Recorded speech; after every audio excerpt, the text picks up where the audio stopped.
so they know this is manufactured. That I'm not. This is like all a personality I like put on for the camera. And like we plan out every bit, we plan out every like interaction. None of our interactions all are highly like, scripted. Yeah, that's right. But just like Hutch's debate today. Did you debate people today, Hutch? I didn't catch all of it. No, I don't think so. With the PK something podcast? Oh no, that was from last week. I was just reviewing it. Oh. Right, I'll have to watch it. I'll have to watch it, bro. Sorry. How you boys doing?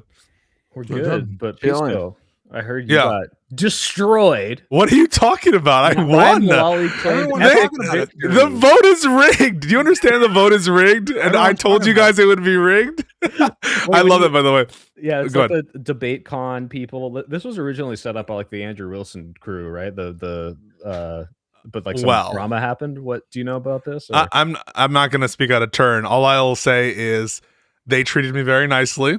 And listen, there were Proud Boys there. My guess is that there is possible that there might have been some differences of opinion or whatever. But I actually thought Ben Swan is a low-key MVP. If you guys watched any of the show that happened, that guy was like very debonair, very dashing, and he did a really good job moderating. It turns out it's actually not that hard to moderate, counter to what Andrew Wilson was trying to claim.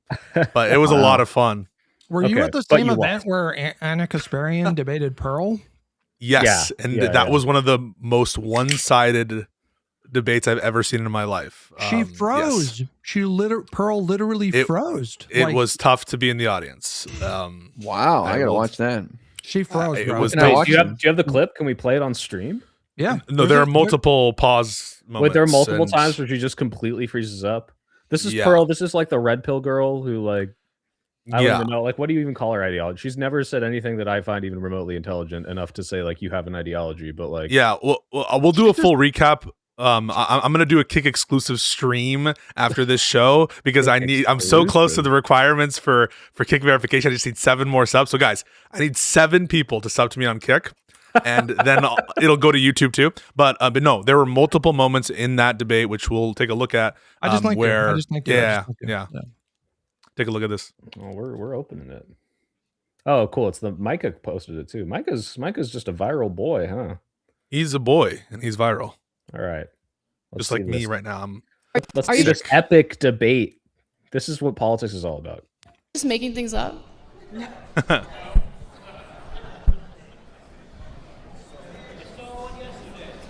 Pearl, what are you doing? Like, seriously. It was horrible. There are multiple So she's supposed to be interrogating Anna right now. She's supposed to be asking Anna questions. Oh my God. No. That silence feels so much How many longer. women die every year during childbirth? Not many. It was so bad. This country has the highest maternal mortality rate of any developed country. So a lot of women do die as a result of pregnancy and childbirth, yes. No. It was so horrible. So I'm in the audience right now. I'm like trying to kill myself. Looks like she has like a microphone in her ear or something, like someone telling her what to say. That's the only thing I could think of. No, she literally froze. Like she literally froze up. The moderator had to like come save her multiple times to like, let me ask you a question now. Because like how they structured it was a little bit different from my and Ryan debate. Like they had interrogation times for internal critiques. And so Anna started with a bunch of questions for Pearl, and she was not pulling back any punches. It was like that moment when Cartman gets beat up by Wendy, or the moment where Homer Simpson is beating up the Hamburglar. Like, it was horrible. She was not pulling anything back. And then when it was Pearl's time, she just kept asking like questions like, why do they say that an apple a day keeps the doctor away? Like just questions about phrasing of memes, like weird repetitive questions about alimony, and then just like outright freezies. Like, it was horrible. Wow. Meanwhile, Anna is like, she's so scorched earth all the time. So like this is nothing to her, you know? Can I just say she was very sweet and genuine in person.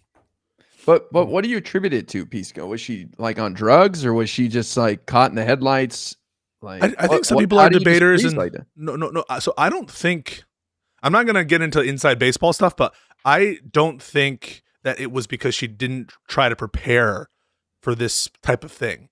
I think she did try to prepare, but not everyone is built the same way, right? Like not everyone is built to do debate at all or the same style of debate, right? What happened on that stage isn't like what you'll see on whatever, or what you'll see on Tim Pool, or what we do sometimes internally. Like they're very different styles, and some people are bad at all styles. Some people are really, really, really good in one format, and other formats don't work as well. And just so you guys can, it's not just me just talking shit.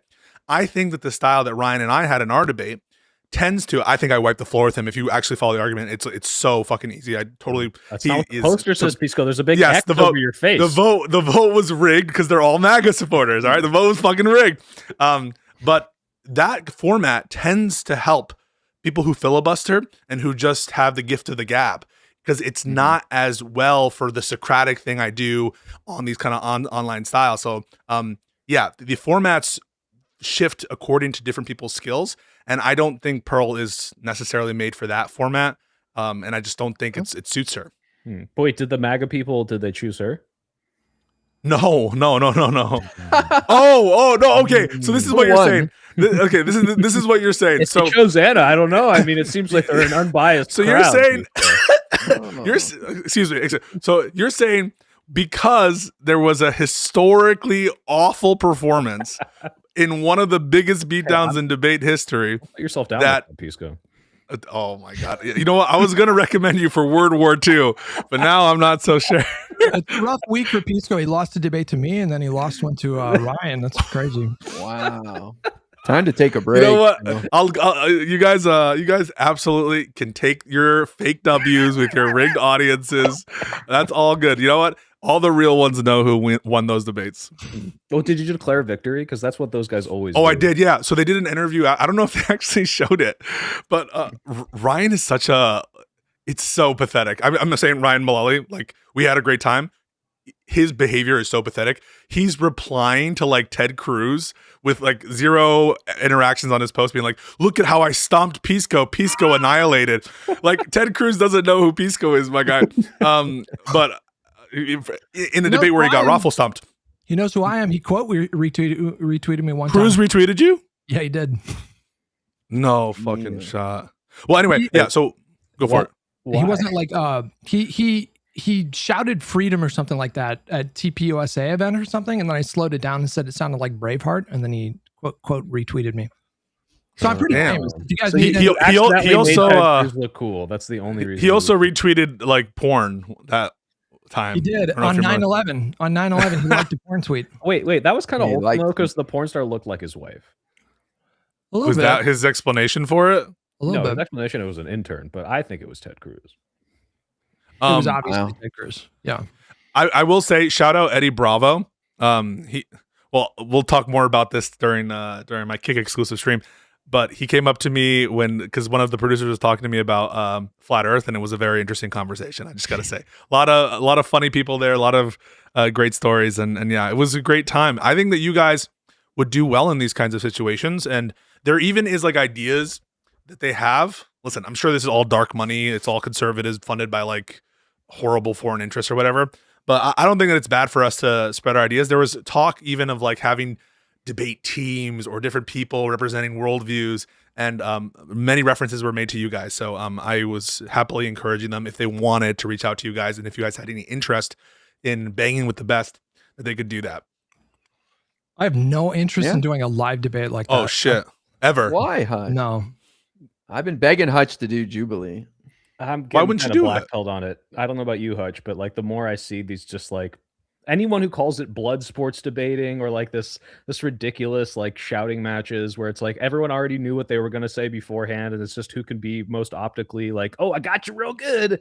And it's like, yeah, I can get those clips and that's fine and all, and sometimes this convinces people, but it's so like, it feels like such a waste of time, especially when the people on the other side are so fucking stupid that they won't even like listen to the words you're saying. It's just like, hey, that's a good point. How can I deflect? It's not, hey, how can I acknowledge what you're saying? Like the only thing close to this is two people sitting down for like a 2 or 3 hour conversation. And that never happens. It's not that I judge people who like that kind of thing. If you like that, that's fine. I'm a pretty like, I don't know, what's the word for, you're introverted, but you still, like, I do need social interaction, but there's like a hard cap.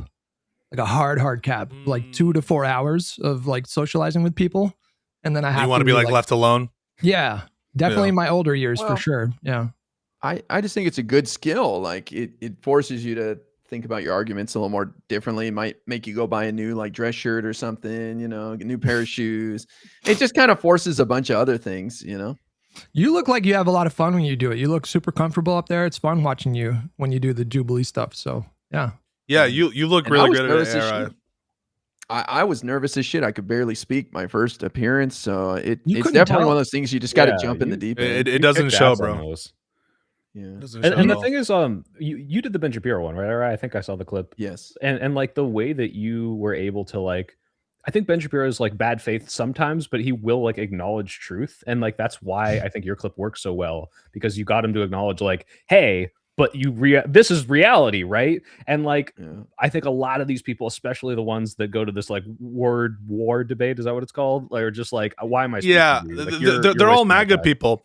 They're all MAGA people. But I will say, after the debate, number one, I had a bunch of like, or a couple people come up to take pictures. At least one AV production assistant came up and said, I'm a big fan of you, a big fan of Destiny, I'm a big fan of what you guys do. And so that was a very cool moment. But a bunch of MAGA people came up to me and were like, listen, I obviously don't agree with like anchor babies. That's what they term the birthright citizenship thing as. But they were like, when you said that shit about what if Democrats got in power and, you know, did what they were doing with us, that Ryan's rule would allow for, it actually like that really, I hadn't heard that before. And so I was really happy with how the crowd was reacting to it. I know that like people will say that nothing can ever change the mind of MAGA people. And I think that usually that's true, but sometimes framing it as a different issue. It's not about anchor babies. It's about what Democrats could do to you if they have the power to like ultimately adjust birthright citizenship. They do hear a little bit more from that vantage point. Did you guys see that the Groypers were disavowing the Minnesota shooter because his wife is from the Philippines and they're trying to get her parents? No. Good segue. And they're trying to get her parents to get citizenship, like literal like chain migration is what they call it. Yeah.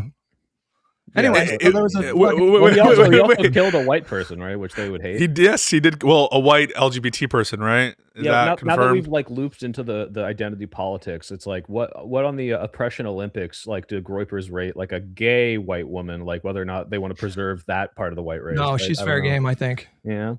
When you look at Groypers, I feel like it's like one of those like coexist stickers on the back of a car, or like one of those with like all the colors of the rainbow, because they're actually more ethnically diverse than you would think, and like very I'm a little bit tongue-in-cheek, but I'm surprised sometimes at how many Black people people of like LGBT Q identity join the Groyper movement, given all of their at least stated beliefs. Hey, it started by a Fuentes, right? It doesn't really make any sense. So he calls himself Afro-Latino.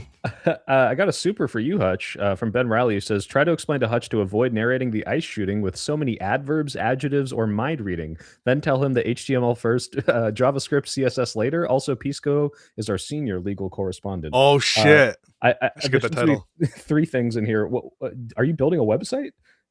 No. I don't know what all the coding stuff means. I'm well, I do. Like HTML is like what websites are built off. JavaScript is like if you have like functions. And oh shit! Styling. I just don't know why he's telling you to do this.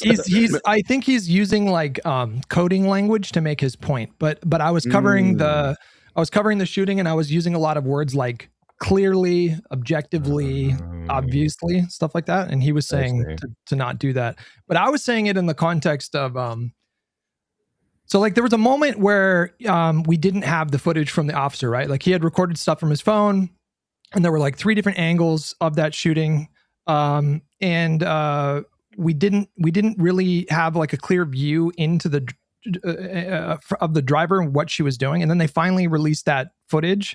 Yeah. And you can very clearly, obviously see her quickly turning her wheel right before she even hit the accelerator. Yep. And I was saying that this obviously clearly shows that her intent was not to run him over. I don't know if we want to kick off the conversation this way. Yeah, that's a good kickoff. Yeah. I think that's completely fair to say. I mean, the narrative that you have to go with, and like you have to ask these questions when you're like, we were supposed to have a conservative on, but they never showed up because they're all scared. But AJW said he'd be down, just not tonight because he had dinner plans. Oh, but sure. he said he's down to come on. Okay, that makes sense. Yeah. He's actually a pretty reasonable, not reasonable. He's a not adversarial, mean person in real life. I met him at Amfest. But he did say I look like John Doyle, which might be an insult. The idea that you have to ask every conservative, like before you get into the like nitty gritty of like, was it justified? You have to ask them, do you think this woman was trying to kill him? And if they say yes, like, I just don't know what video they watched, because if I was in that car and I was trying to kill that guy, I wouldn't turn to the right if he's on the left side. And I wouldn't be smiling and saying, I'm not mad at you. And yeah, it's just like this ridiculous narrative of like, oh, they tried to run him over. And that's what comes from Kristi Noem and Donald Trump saying he got run over. And Donald Trump hadn't even seen the video. So they've like completely run with this like evil narrative of this like domestic terrorist. And now the video comes out and it's like, oh, she like maybe swiped him. But even then it looks like his hand was on the car because he's leaning on the car. Yeah, it's disgusting. It's totally inconclusive. You can't tell at all whether he was hit. And for me, it doesn't matter if he was. Anyone who focuses on that, I mean, I do it just because people will like assert it that there's clear evidence that shows that he was hit. But that's not the standard. The standard is objective reasonableness, and the standard is as laid out by SCOTUS and other laws and statutes, the deadly force standard for officers. And we just need to apply that if we're having a conversation about whether or not this was a justified shooting. If you want to talk about something else, if they want to say that she's a terrorist, I mean, I think it's ridiculous. It's laughable. And that's a pretty good, I guess what you're saying, Soy Pill, is a good like gut check to tell if the people that you're talking to are coming at it in good faith, because no one can watch that video and seriously contend that Kristi Noem, JD Vance are telling the truth when they call her like, oh, intending to run him over, this kind of stuff. So maybe it's useful for that, actually. So wait, go ahead, Guy. I just want to say that the investigation will reveal what really happened, right? We hope, though Minnesota not being included is alarming. But what I've been doing is just confronting people like what Soy Pill said on the language used by Trump, that the officer was viciously ran over and lucky to be alive and recovering in the hospital. All fake, all lies. And then Kristi Noem's calling it an act of domestic terrorism. Usually you don't try to avoid your victims when you're committing terrorism, but hey, what do I know?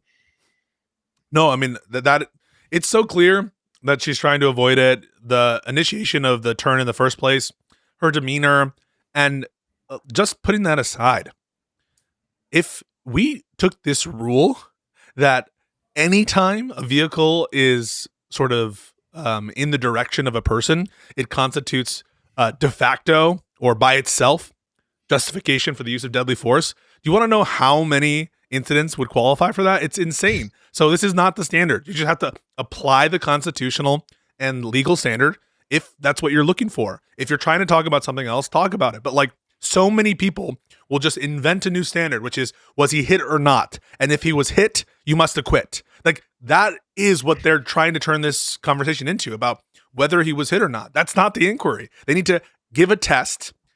Once they have the test, they need to apply the test. But they never do that because they don't have a test. They're just going off of their feels. Did you see your former co-host, or maybe you guys are on hiatus, Straighteraid was on Tim Pool talking about this? Oh yeah, I'm gonna watch that. Yeah, I haven't seen it yet. Tim, one of Tim's biggest arguments is, well, this has happened to him before, and he has PTSD from it, so he reacted differently. Which is like, I don't know. Maybe you could speak on this as the we call you the senior legal correspondent. But if someone has a experience that would otherwise make them act irrationally or differently from a reasonable person, whatever that if Aaron was arguing that at all, like if Aaron was arguing against that, she was right. Like, the whole reason why we don't look to good faith of the officer at either is because the test isn't subjective reasonableness or subjective beliefs, it's objective reasonableness. So you need to show that an objectively reasonable officer in the position of said cop would do X, Y, or Z. And obviously, an objectively reasonable officer wouldn't be operating using trauma. Like, saying it's trauma that caused the response is another way of saying, like, should have been on leave. Correct. Like, it's a way of saying that he wasn't in his right mind. Yes. And that, of course, is not an objective reasonable test. That's like a maybe it's a way to explain away the conduct. Maybe you could like downgrade it from murder or something for some other form of homicide through one of these, I don't know, state rules, but it's not the test for justification. I've been telling my chat, like, I've been saying it on the podcast too, like, don't underestimate Vance. He's an intelligent guy. He's a shrewd guy. But when he said that during that press conference on Friday, I was like, that's pretty fucking dumb, because you're making the case that he should have been doing a desk job or he should have been put on leave. Like, that's not that's not a justification for the killing. I mean, back to what we were talking about, like, in terms of the wheel positioning and her steering wheel. In a particular context, it doesn't really matter what her intent was, because if he had a legit fear, like, or credible or reasonable, right? It's his apprehension of her intent that matters, right? But it does establish, like, really firmly that not that we didn't already know this, but like Kristi Noem getting up there and saying that, you know, literally not even before her body was cold, was so unbelievably unprofessional. Like, even a Republican senator, was it Tillis? Is he a Republican? Yeah, Tom Tillis. Tom Tillis. North Carolina. He spoke about how this is really unusual for the Secretary of Department of Homeland Security to get up there and make such a declarative statement like that. To use language like calling her a terrorist, like the word terrorist. And I don't know if you guys saw the Tapper interview, but he did a pretty decent job grilling her on this. I did. And, I don't watch Tapper anymore after he mutilated my boy Biden. He's a bit of a mixed bag, but I'm just joking. I'm joking. He was good in that interview, and she was just she was totally non-responsive. Like, he would ask her questions, and it was like 3 or 4 questions in a row. She just completely dodged the question. Yeah, she wouldn't take the bait. She wouldn't engage. She stuck to her original narrative, which was ridiculous. She stuck to her original story of the ICE officers were stuck in the snow and they were trying to push their car out, and then this woman came barreling down trying to run them over. It's basically how she described it at first, and she's like, well, that's the facts. Like, that's not the facts at all, you nut. What do you guys think of, some Democrats are saying we should shut down the government, and not shut down the government in exchange for ICE training being extended. Right now, I guess it's like 48 days for new officers. I don't know how true it is, but support. Yes. I think they should. I think Democrats. Do it. Yes. Hell yeah. That's the wedge issue, though. Like, if they say, okay, we'll give more training to ICE agents. I was going to say, like, that should be the expectation. But, like, I don't know if we like, ICE is doing horrible things. The worst part about ICE is not that they're incompetent dumbasses. That is a big bad thing. But if you defund ICE, dismantle ICE, destroy it, to be better at doing what they're doing, that can't be our win from the shutdown. It's like, oh, like that is the, like, left wing, you know, the Democrats are just diet Republicans, and when we say, oh yeah, like, what's the win, it's like, well, we have the more trained ICE, you know, like, oh great, cool. Hold on. I think that a lot of people are saying get rid of ICE and all this, and I agree that the agency is poisoned and probably gonna have to be remade when Democrats take over. But we still want, maybe you guys disagree, but I still want ICE out there getting bad criminals out of communities. I mean, does anybody? I don't want ICE doing it. I want some other people doing it. I want some other people. Abolish ICE. This is like one of the things that I've, like, fully moved left on, because before I'm like, this is like abolish the police. This is ridiculous. Obviously, we need some sort of law enforcement, immigration enforcement. When you see how rotten to the core this institution is and how corrupt and evil they are operating, I'm like, destroy this institution and remake it and enforce immigration some other way. I want ICE gone. So it's not cool, more training. I think that's probably politically dumb, but I mean, as of like right now. Do you agree? Like, maybe it's bad to say rhetorically. Is it something you agree with? I'm just going to say it. Fuck ICE. Hold on. I'm just going to say it. Yeah, I'm 100% with you. Fuck ICE. It is rotten. You're 100% right about that. I'm not talking about, like, the idea of abolishing ICE. I'm not opposed to that. I'm saying that if you run on abolish ICE right now, then you are going to run into that issue where a lot of people, they're going to twist it, and they're going to turn it into they don't want to enforce immigration. Yeah, and they might say something crazy like Democrats are for open borders and they want an invasion. Well, they to continue. will. And a good thing they would never say that. So, they will do that, and it'll probably work on a lot of. They've been doing it for years, right? Like, how much worse can their lies about Democrat positions? Well, but they're doing it now. They're saying, like, oh, we actually were trying to arrest a child molester, and Democrats don't want ICE to do that, right? That's what they're going to say, stuff like that. And if you have, like, the entire party running on abolish ICE, you're just kind of giving them a layup there. So you can run on aggressively implementing reforms, and I think that's probably the politically smart thing I would say abolish ICE, fund CBP. That's my new fucking strat. Okay. CBP. I mean, I don't know if you guys saw, there was a civics poll that came out today that showed support for abolishing ICE went up 17 points. Hell yeah. Fuck ICE. Since the incident. So this incident is clearly not, like, I think the Republicans thought this would be a total layup.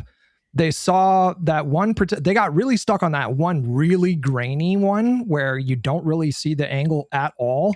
And they thought this was a slam dunk, but the public is very much sympathizing with the protesters right now. I thought it was also really good that we had thousands of people protesting over the weekend and it didn't devolve into like a riotous kind of violent thing. And so we have public opinion on our side at the moment. I think there's like movement towards like being sympathetic to abolishing ICE, but it's still unpopular. It's like 42-50.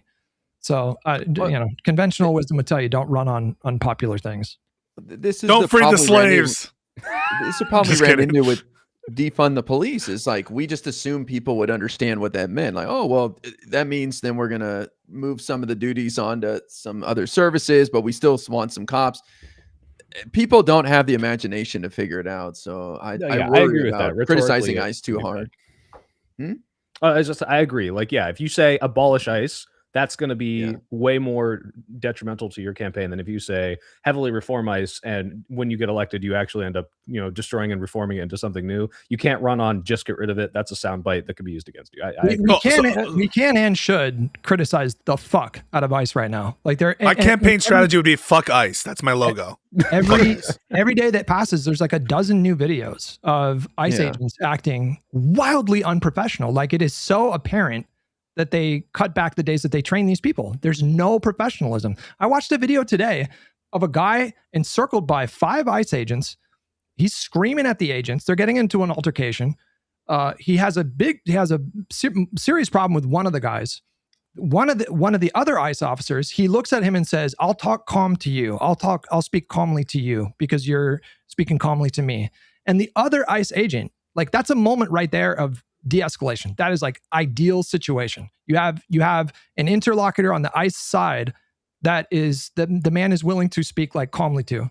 And the guy right next to him, an ICE agent, he just like in that moment jumped in and escalated it immediately. Just started screaming at the guy, saying he was going to arrest him. Like, how many dozens of videos have we seen of ICE walking up to people doing constitutionally protected things? Like, you can monitor ICE, you can follow them, you can record them, as long as you're not impeding their arrests or their the course of their duties or anything like that. And we've seen dozens of ICE agents walking up and, did you not learn your lesson? Like, these putrid fucks should be criticized like relentlessly by this party. I'm just saying we should stop short at like abolish. Okay, what about Nuremberg trials for current ICE, and then we'll put in good ICE agents? I'm saying we could threaten a shutdown over some major changes to ICE and how they are trained, starting with training, like double the training, but also, some of their actions. Like, Democrats can't fund this government. Democrats can't vote to fund this government without getting something in return. I don't understand. Like, this should be so clear. I'm glad you. What? Hutch? Wow. It's a must pass moment. Get something every time. We should be getting something every time. Hell yeah. Again, what did we get last time? You can't force compliance out of this Republican Party. You just can't force them to do things. If they decide to dig their heels in again and say, we're not going to, then it shuts down. Shut the bitch down. No, then you exploit the shutdown for as much political value as you can extract, and then end the shutdown. Because you guys cannot seriously be justifying like several months of not sending SNAP payments for a Republican Party. That's not. I am. Off the table. Snaps off the table through September, so we don't have to worry about that. But Hutch, you wouldn't support shutting down the government over major reform to ICE? You don't think the public would be behind us on that? Well, hang on. What you just told me changes the calculus. What did you just say? Okay. The SNAP payments are what now? SNAP payments are off the table through the end of the fiscal year. That was part of the deal the Democrats made to fund the government. If that's the situation, then I would be way more amenable to a prolonged shutdown. But I'm not. That's part of it. Yeah. Yeah. So I just think that there might be some momentum here to force some changes from ICE and how Trump is using them with this shutdown. I want to push Hutch a little bit in our ritualistic conversation. All right, Hutch. Why the fuck does it change anything? Trump was already illegally withholding SNAP funding. So if it changed your calculation and then Trump started illegally withholding SNAP funding in month 2, and you'd be like, but it's funded till September. The courts forced his compliance there. The courts checked him on that, on withholding SNAP payments. That wasn't enough for you to be assuaged at the time that the shutdown was lifted by Democrats there. There was still some runway. No, we've already had this conversation though. I said that I think that they could have gone like a little bit longer is what I said. But like I literally like 1 or 2 more weeks.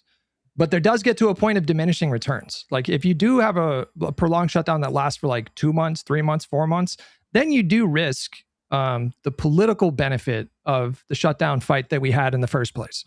Obviously, that benefited Democrats substantially. Like we've seen the polling, they overwhelmingly blame Republicans correctly and Trump for the expiring tax credits. But if you keep a shutdown going for like 4 months, especially given that it was also going into holiday season, you do run the risk of like people just at some point saying, okay, this just needs to end. And then you lose all the political benefit that you got in the first place. And so I think wait, who does Trump or the Democrats? No, the Democrats.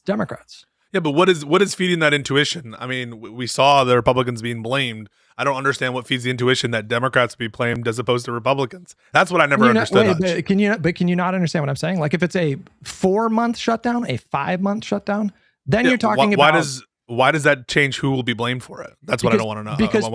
Because people will feel directly the impact of that shutdown over time. Like you and me, maybe we didn't feel the impact of the shutdown right away. No, why would that change who people would blame? Because people at a certain point don't want to do those sacrifices. I know, but why would that change? Why would that change whether they blame Republicans more than Democrats? Are you playing dumb right now? What are you doing? No, I'm not.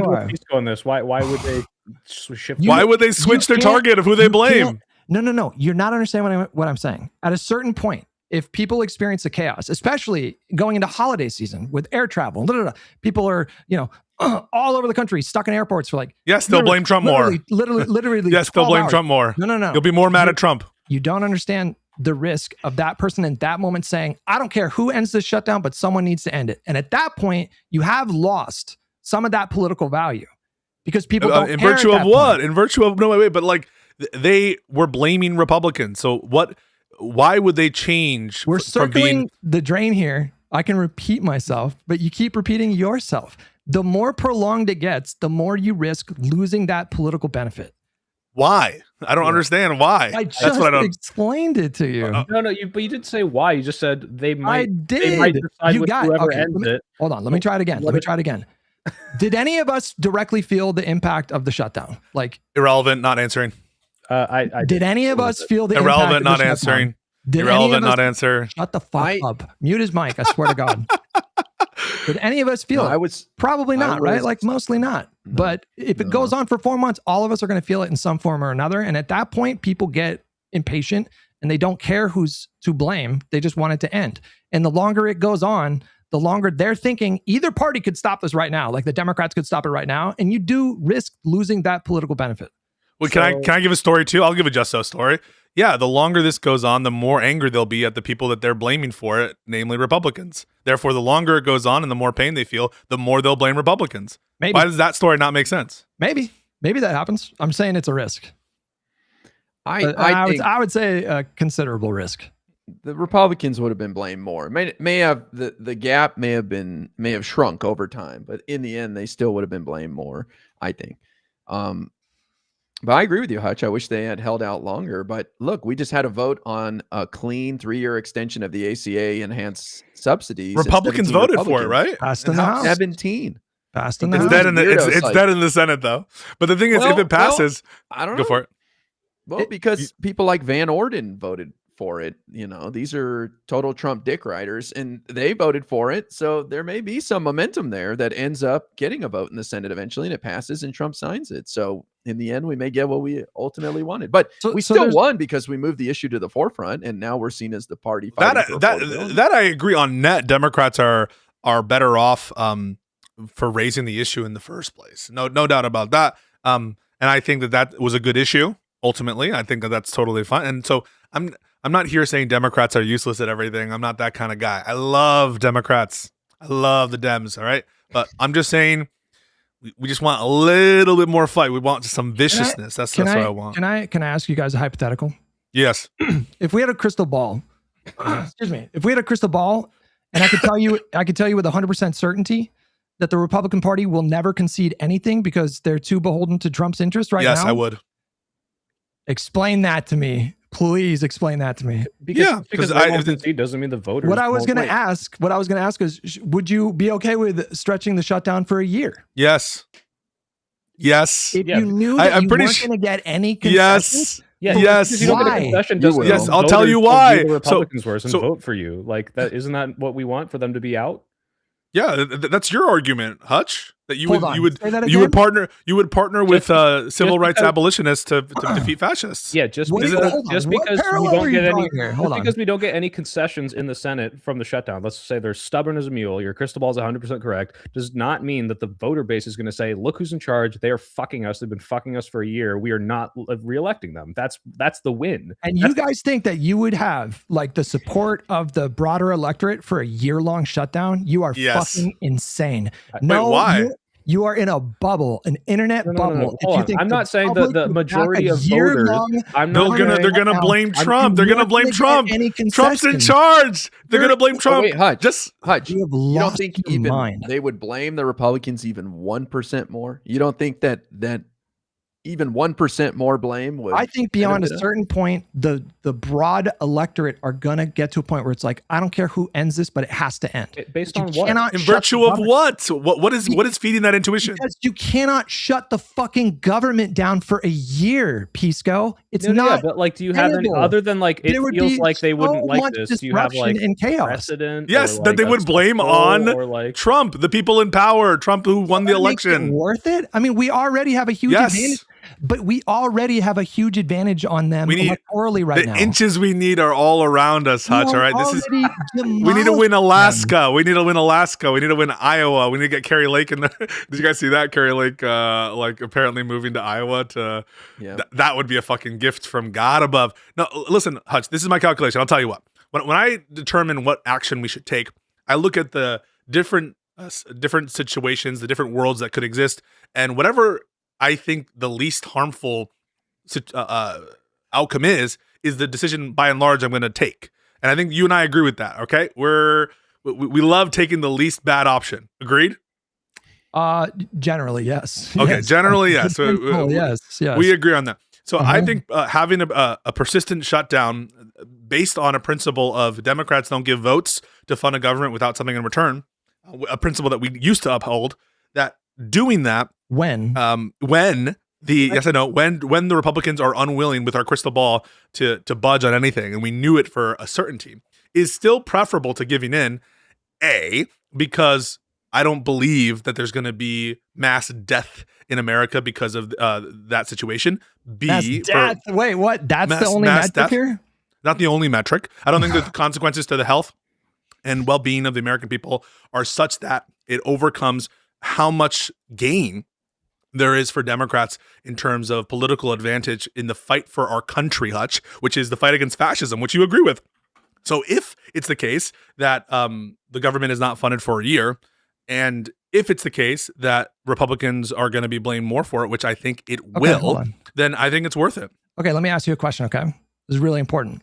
Mm-hmm. Would you agree to a year-long government shutdown if it meant that you did not receive any income in that year? Wait. A year-long shutdown for me, myself? Yes. Yeah. If it meant that you did not receive any income for an entire year. Yeah. During I did answer yes to that question, Hutch, just so you're aware. But this is another example.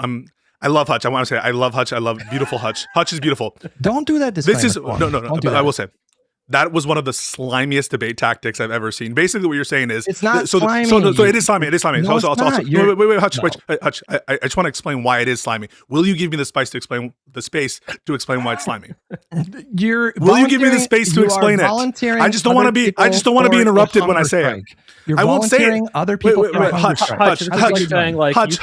Ukraine war. I just want the space. You're not the one losing your income. You're not the one losing your government benefits or your income. Can I have the space to explain why I think it's slimy to use that debate tactic? without interruption. You are not prepared to make the same exact sacrifices that you're asking other people to make. I'm just asking whether or not I can have the space. Question. That is a fair No, question. no. I just want to know if you will give me the space without interruption to explain why it was a slimy debate tactic. Okay, guys. Okay, without interruption. Thankful. All right. So the reason why it was a slimy debate tactic, because what it's trying to draw out is whether or not I personally would be a hypocrite, and whether or not I personally would be a hypocrite, even if it were the case that I would be a hypocrite, it doesn't mean it's not in the best interest of the country to do what I'm proposing. The question is on what would be best for the country, not whether Pisco himself is a hypocrite in that he would personally give up his income to accomplish what's best for the overall country. And so I'm finishing now. So given that you understand the issue is what's in the best interest of the country, and given that whether I'm a hypocrite is irrelevant to that, you bringing it up is meant to put me in the position of seeming like a limousine liberal, put me in a position of either confessing to being a hypocrite or people saying, I don't believe you because you would never sacrifice yourself for the country. I mean, I think it's fair to point out that we are not going to be the ones that are paying that sacrifice for a government shutdown. In fact, we probably benefit because more chaos gives us content. Our incomes probably go up as a result of this. But that wouldn't be the case for the how many federal workers are on the payroll that would lose their paychecks, or how many people are relying on government programs that could be potentially impacted by these kinds of things. I don't think I'm unaware of that. But I don't think it's irrelevant to say that we are volunteering other people to make that sacrifice. Yeah, but how do we do this all the time? Like, would you say you're a hypocrite if you don't want to go die in the front lines, but you're voting for a war that you think is just? Like, yeah, a little bit, but that doesn't mean the war isn't just. Right? I understand that. So I understand the point you're making. But in this hypothetical that I just gave you, you're not really articulating what the benefit of a year-long shutdown would be. Yes, we did. A political benefit? We are already beating them by a margin. Yeah. Hold on, we are already beating them by a margin of 12 points on average in our elections against them. It's called not resting on your laurels and trying to get more, because we need more. Because it's not enough to just win the House by like a little margin or have another fucking mansion situation. And Hutch, to be clear, Pisco, I think you would agree with this. If we knew for a fact that we were going to blow out in the midterms and we were going to win, and like, of course we wouldn't want to do this. Like, of course. If my intuition, if I thought that the Democrats would be hurt by and large by standing on principle and doing the right thing, I think in this context, then yeah, of course I wouldn't be in favor of it. It's informed by the intuition. Now, here's the question, Hutch. If you knew, this is where you're gonna get the question. I think it's fair. We answered the hypothetical crystal ball, same crystal ball that you gave us. We apply it to you, and now you know for a certainty. All the consequences of the shutdown that you've expressed are there. Republicans are also just as unwilling to negotiate. However, in this situation, the comparison is doing the shutdown and standing on your principle then will yield 6 more U.S. Senate seats and 20 more House of Representative seats. Would you take that? Would you take that? That's a tangible guarantee, and I would think about it at least. I would at least consider it. But you guys are not articulating. Wait, no. Would you say yes? I would think about it. Genuinely, I don't have an answer off the top of my head. I would have to think about that. That's tough. You would say yes. Tough. Because it's the soul of the country. And if someone said to you, okay, but here's the thing, Hutch, I know you're saying that you'd have to think about it.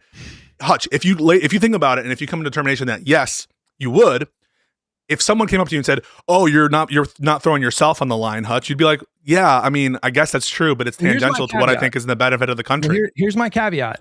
If that were the case, if you could guarantee 6 seats, you had a crystal ball, I would not support it unless the Democratic Party led a national like mutual aid network. You know what I mean? Like, unless the Democratic Party took a very active and direct role in providing relief for people, to make sure that people don't lose their homes, people can feed their kids. That's a tall order. I mean, I don't even, it would have to be we would have to attract like major donors and like it would be a Herculean effort, but I would have to think really long and hard about like a year-long shutdown and all the pain that would cause, because that would not be fun. And I don't know what polling you guys are looking at, but there's no fucking way that the public would ever get behind a year-long shutdown under any circumstances. No, but who they're going to blame is the question. The year-long shutdown. We'd say that the year-long shutdown would help Dems more than it would help Republicans, meaning that Dems would have a better chance in the midterms. No, there are a lot of Americans that will and do support shorter-term shutdowns for some kind of political fight to raise the salience of an issue.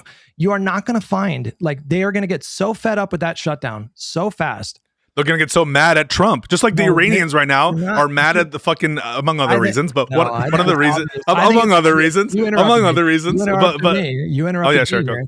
I think it's so obvious that they would get so tired of it and just be equally mad at both parties past a certain point. There are diminishing returns for this kind of thing. Yeah. And the smoke that you guys have for Democrats for not being able to magically force a death cult of a political party to concede. Wait, that's not what we said. Wait, we bit the bullet, or at least I did, and I said I would be. If they 100% chance can't get them to concede, this might. We would still do it in the long run.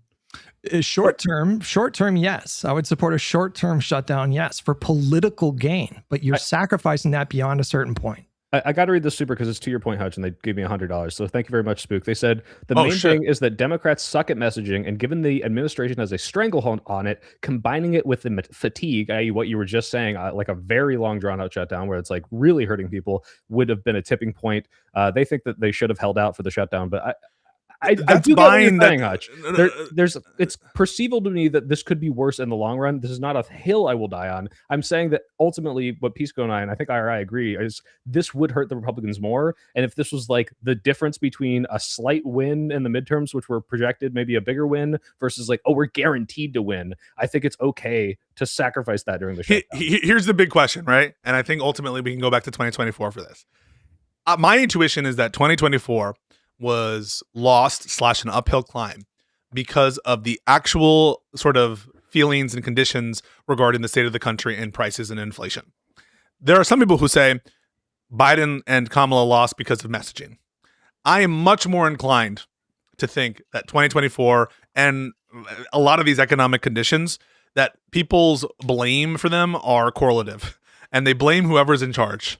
And if you take that view, and you think it has less to do with the stranglehold on alternative media or whatever, then I think you'd be inclined to say that any bad thing that persists while Trump is in office is going to be blamed on Trump, by all else equal. That doesn't feel analogous, because it's not like with the economy, you can make a decision to end a shutdown and, bring inflation down. But you can, as a Democratic Party in Congress, give the votes to pass a budget to end a shutdown. So and Trump you can agree.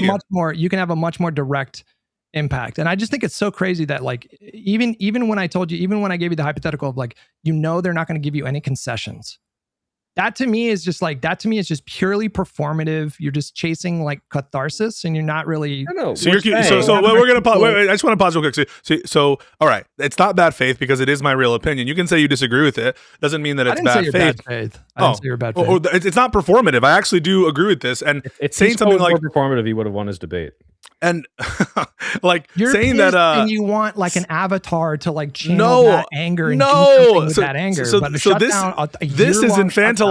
You're basically saying that my strat is some kind of like emotional release, and that it makes me feel good to just be angry or something. But like, I just don't have that intuition. My intuition is that strategically, it doesn't make sense for us to signal as negotiators, if you push us like hard enough, then we won't have any line. And what you're suggesting, I think, is even more ridiculous and even more emotional, which is you, with 1 year of shutdown, will give up basically anything.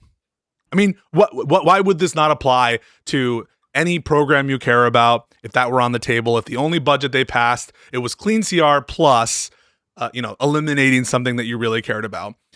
If someone came up to you and say, "Oh, you want people to starve or whatever," you would not accept it. Everyone needs to have a line in negotiations, and to claim that my line is performative, but whatever bullshit line you're going to come up with, because I will push you, and we've already done it. Frankly, I said if funding the government was contingent on ending Medicare altogether, you would be against it, right?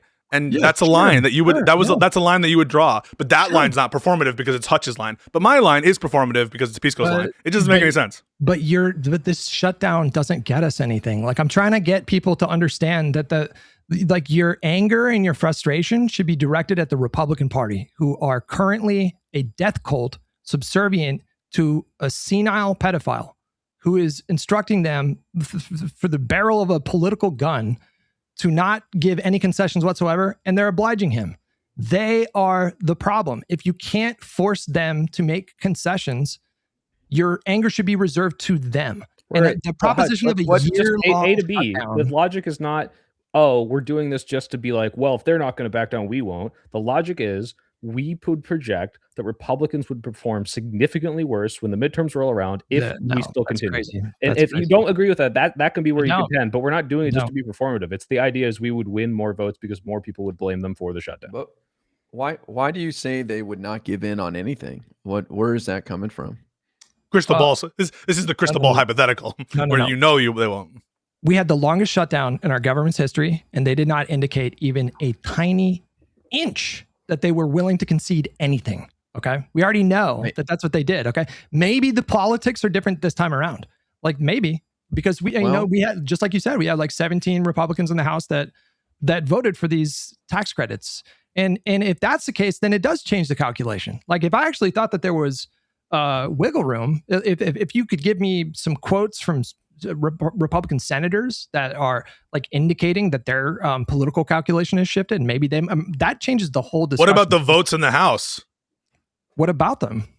I just mentioned this. Right. Yeah. So now, given the fact that Republicans have signaled the willingness to do that thing, why would it not make sense? Well, I'll tell you why.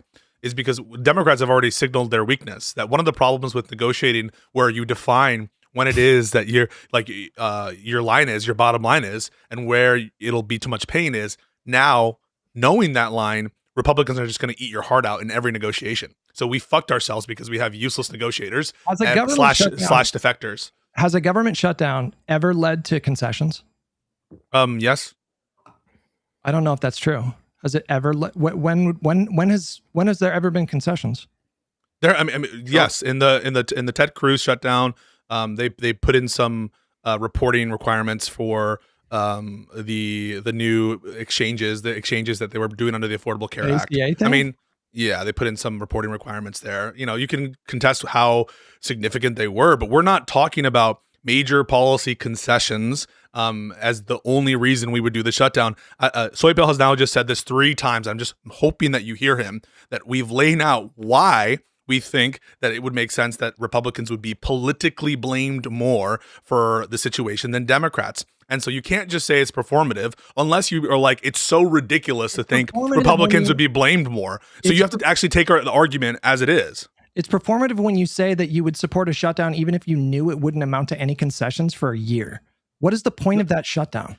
So this is the 5th time now I'm saying it, and Soypel said it multiple times. So there's a thing called but you live winning elections. In a fantasy world where you think the public would like, you think this would net us like 10 or 20 seats in the House or like 5 seats in the Senate, when in reality it would just piss off the entire electorate, and they would become against both parties is what would happen. Okay, if everyone's disillusioned, Democrats will. If everyone's disillusioned, Democrats will clean house. Because Democrats voters will go up to the polls and the disillusioned voters won't. Cleaning house, though, that's the thing. Like you guys are why fuck up a good thing? We said if we knew for a fact, like we're gonna stop them, the midterms are a fucking lock, then we wouldn't even bother. Yes, that's correct. Pisco and I conceded. I'm not resting on the laurels. I think the whole Constitution is up for grabs. Sure thing. And yeah, and that fascism is on the rise. And like the idea that like you're willing to say. And like, we'll even say like, yeah, in a trolley problem dichotomy, I would 100% put my weight behind a segregationist Dem to beat fascism. Yeah, if that's the only other option. Yes. In the same way, like if this was the like one of the best ways, only ways to win the midterms, we would do this. But this is not the best option. And the downstream consequences, like you said, could absolutely fuck us. And the same way electing a pro-segregationist Dem as like the governor or like a senator could absolutely fuck the people of that state. I mean, but just because my interracial marriage might get fucked doesn't mean I don't think that would be better than stopping fascism. Right? So the disconnect here is you guys seem to think that it would benefit Democrats. I think you're delusional. I think why? In virtue of what? I'm not going to repeat myself. I'm just going to say that I think you guys are fucking delusional. If you think that would be a political benefit, that worse conditions in a prolonged shutdown would hurt the party in charge, that's delusional. Hutch's take is it's delusional to think that. Yeah, Who thinks it's delusional? If you think that the broad public would tolerate all of the disruption and consequences of a year-long shutdown. I'm not saying we tolerate it. We said they blame Trump. If you, no, As the shutdown they would went blame along, both they blamed parties. Republicans At some more, point, right? they would be like, "We don't give a fuck about this anymore. Democrats, you need to just vote to open this." That is what would happen. And you guys are fucking delusional. Look at if this you think that anything other than that would happen. Based on the data from the last shutdown, if you look at who blames Republicans, it goes up the longer the shutdown went on. Okay. So if you have data to show that there's an inflection point where suddenly they're like, fuck the Dems, this is awful. Oh, the Dems. I would like to see it. But I have not seen this data. That's if why this data exists, I'll be like, oh shit. Why? Maybe this is something we need to not let Why? go down Why would the anymore. Democrats get blamed? Like Republicans control the House, the Senate, and the White House. People do not understand that you need votes in the Senate. Because they can vote to So pass can the the budget. Republicans. That's true of both. That's true of both. I get it. I Hutch, understand that. But the public will at some point. The public No, will be they like, won't. I don't care if you're not getting the concessions. No. We can't. No, Based on you what? guys are. I disagree. Go up to 10 random Americans and say, how many votes do you need to pass a bill in the Senate? They don't have know no shit. idea. They don't even know how many senators. That's not the point. They're going to experience the consequences. And, they're And gonna blame Trump. Who And let blame Trump. The Republicans. They control everything. It's such an easy layup for the Democrats. Republicans control everything. I don't know what's going on I think here. you guys are fucking delusional. Wait, we should bring Josiah on. Wait, where's Josiah? Josiah, he's in the chat. Wait, we should bring Josiah on if he's around. Second of all, there's no world in which a year-long shutdown happens. We had the holidays coming up. Business travel would have slowed down. The economy would have been shaky, and Trump would have bent the knee. Would have been the game over. There won't be. what And Trump Hutch, let me alleviate your fears. There won't be a years-long shutdown for the reasons Ira just stated, and also because Democrats are too weak to let it happen. They've already shown their hands. They've already shown their hands. The fact that you think that is strength. That's that true. That is political strength. Is, Of course is. It of course is. Disconnect between you and I. No, they've signaled their weakness on not all of them, but a dispositive amount of Democrats have signaled that they're going to bend if you just make the pain last a little long, and then that's all they have to do is wait out the Democrats. So it's not going to happen because of the reasons I already stated. A little bit of pain. You just said a little bit of pain. You said a little bit of pain. Snap was not funded before that shutdown ended. So when I say little bit, relative little amount of pain compared to the consequences of the country. That to me is fucking crazy to say that the complete halt of SNAP benefits for potentially like several months. That's not a little bit. You can soy out about my terminology, little bit of pain there. You can soy out and be like, oh my God, you're so out of touch. Ivory tower. Just keep doing it. It's true. It's true. Keep saying ivory tower. You're in an ivory tower. You're an ivory. I mean, keep saying it. And it doesn't help your point. It doesn't advance anything about what's in the best interest of the country. That's fine, but just acknowledge and own the fact that you are volunteering other people for a hunger strike in that spot. We did. Wait. So we obviously have acknowledged every bullet that you gave, and we gave our explanation about why the Democrats wouldn't be blamed for it, and why in the long-term interest. I think you're delusional. Okay, would you? Delusional. So Hutch, would you sacrifice 1 million lives of Americans to preserve democracy in the United States and prevent fascism? Yes or no? In a war, sure. Okay, so wait a second. So you're gonna sacrifice other people's lives for like your democracy, bro? But you don't process. Here's the big disconnect. You guys can't process the possibility that the Republicans are not going to bend. That Donald Trump is a fragile, egomaniacal narcissist who would never, ever allow the Republicans in Congress to make concessions to Democrats. But we agreed.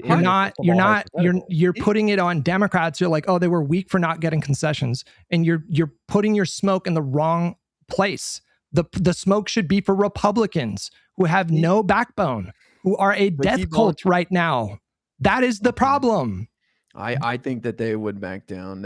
A lot of their people are going to die too if that's the situation, and Congress is going to scream about it. Like, okay, but there was no indication of that whatsoever. Literally not a single Republican in the Senate that I'm aware of indicated this is a great super chat. that they were willing to concede anything. Well, wait, quick breather, because we're heated, and Josiah if you wanted to get in so bad, get in, motherfucker. Anyway, Pondering Politics, $10 says, tell Hutch, Crystal Ball today gave a sincere and lengthy concession to resistance libs on Trump. We love it. Reiterating that they were always right about everything and W Crystal Ball being late to the game. So I guess you and me too. Obviously, that sounds out of context. There's no way she said that.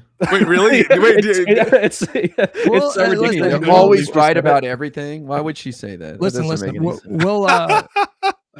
what watch the clip. We should watch the clip. I want to know what her rhetoric is going to be when we get to 2028 and fucking candidate Gavin Newsom. We're going to keep her on. We're going to keep her honest. You don't think we're going to pressure? We'll pressure. No, I didn't say that. Pressure. I'm just saying that's great. I mean, I welcome the rhetoric. I'm just saying, like, I've heard that rhetoric before. And, you guys had her on, right? Before me and Guy. Yeah, she came. Oh, we should have her on again. Grill her. We should. Wait. Did Crystal debate us on something? I forget what it was. We had a little bit of an exchange about something, but it wasn't like Joe Manchin. I don't even think we talked about that when she was on. That's an all-time Hutch moment, by the way. The Manchin debate with Crystal and Kyle. Did you have support no with there? Vanguard? With Vanguard, that was no. Oh, that one was pondering. That one was chill. We were chill then. That wasn't crazy. Okay. Yeah, we should think about bringing the Vanguard back on. Wait, can I just ask, in terms of the left alt media sphere, the lefty type Hutches, who's on the list right now in terms of like these people are so deranged that even like encounters with them need to be like purely focused on bringing them down. Like who is Crystal and Kyle still on that list? So you're weaseling your way back into Hutch's good graces by saying, how much do you hate the left? I'm trying. It would be a shorter list of people who I think are reasonable. I'll put it that way. Ooh. Where the lefties were reasonable. There's just a lot of flowchart shit going on. And honestly, this feels like flowchart shit to me. That's why I'm sensitive. IRI is not a flowchart guy. IRI is the DNC incarnate. Soy pill is not the soy pill is not a flowchart guy. I'm the closest to a flowchart guy, but I'm not a flowchart guy. The shutdown stuff feels like flowchart shit to me because again, it's like you're deflecting the blame where it should be. It's like the opposite. The problem we're blaming Republicans. The problem is we have a Republican Party that is held hostage right now. Yes. For a madman, and they're not displaying any backbone whatsoever. And maybe this year changes. I think IRI is correct to point out that the politics are different this time around because people are actually paying those higher healthcare premiums now. So they're actually like looking at these bills and paying these bills. They're feeling that pain in a more direct way. You have had Republicans that have indicated a little bit of wiggle room, but at the time that the shutdown ended, there was no indication from a single Republican in Congress, as far as I'm aware. Maybe one in the House, but the rest of them were like completely in lockstep. No, we are not going to negotiate tax credits. That's what their position was. That our position is the opposite of the flowchart because we're saying that we have confidence that the electorate is going to blame Republicans, and we think that will come about. And so I don't understand how we're endorsing flowchart mentality by proposing that because the American people. Okay, because you're not even considering the possibility that the Republicans at that time would not move. No. We are considering that. Oh, Hutch, that's your hypothetical where we agreed they would never consider. We assumed they would. Right? We assumed they would. Yeah. Then I find it even less understandable. Okay, so here, in the absence of concessions. Last attempt, and then we'll move on. Right? Based on the data that I've seen, and I guess Pisco has seen, and Guy, maybe you could back us up here. It seemed that the disapproval for the Republican Party and who was being blamed for the shutdown increased as it went on. Now, obviously, this comes with people being hurt. So now you can't extrapolate that ad infinitum, but our indication would be that the longer it went on, the more unpopular the administration would get, and therefore we would perform better, even better than projections in the midterms. That's it. That is the data we've seen. Now, if you have contrary data, no, that's if not. You think that's not true, but you are extrapolating when you say that. Yes, we are extrapolating. No, you are assuming that the trend holds or it continues to trend. Yes, we are. Yes, we are assuming that. We are assuming that. You have no rational basis to assume that continuity of that trend. Yeah, but why would you assume that it doesn't go that way? That's what I'm saying. I'm not assuming one thing or another. I'm saying that there's significant risk. That's what I'm saying. It's unpredictability. It's like it's like an unknown. But that cuts both ways. Wait, that cuts both ways. Stop. Why would you even risk it at that point? If you have all this significant political benefit in that moment, why even take that risk? If we're like plus 20 in terms of who they blame, why take that risk when they're not giving you any wiggle room, not giving you any indication that they're going to make any concessions?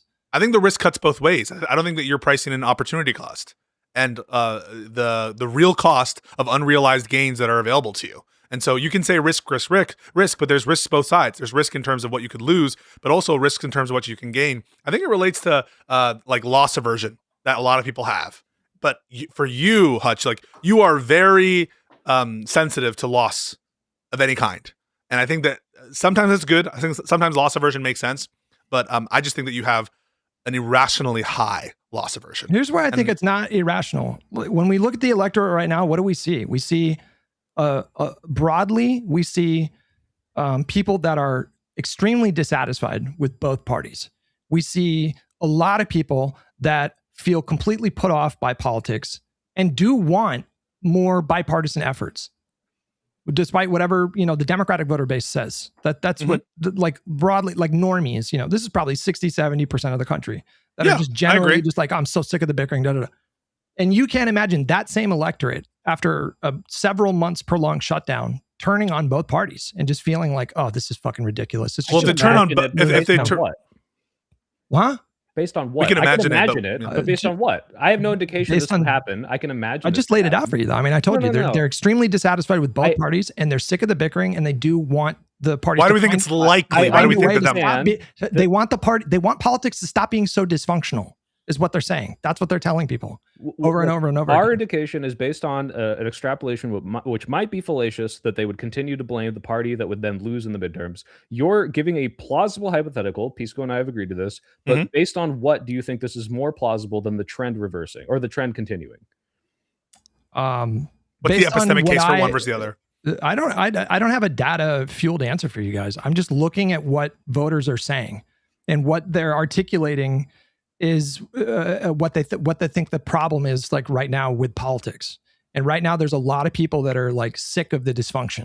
And your strategy just creates like literal chaos. Based on that, do you think more bipartisan bills will get better support for the Democrats, considering that the Republicans won't even vote for their own bipartisan bills? Like I don't see this clamoring for unity, which does exist. I mean, we do have data on in terms of like we've had several pollsters ask people the question: do you want the parties to work together more? Right. No, I'm agreeing with this. Overwhelmingly, voters are saying yes. Yeah, but Republicans. But in your hypothetical, the Republicans are literally refusing to budge on anything. I never said that the Republicans are like, I didn't say that they're good faith negotiators. I understand that. I'm saying as part of like, I feel, Hutch, one of your parameters of the hypothetical, it's that the Republicans are intransigent, like they're not moving at all.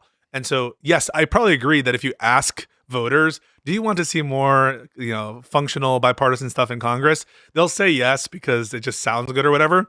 But even to the extent that that's a genuinely held view, I'll assume that it's a genuinely held view.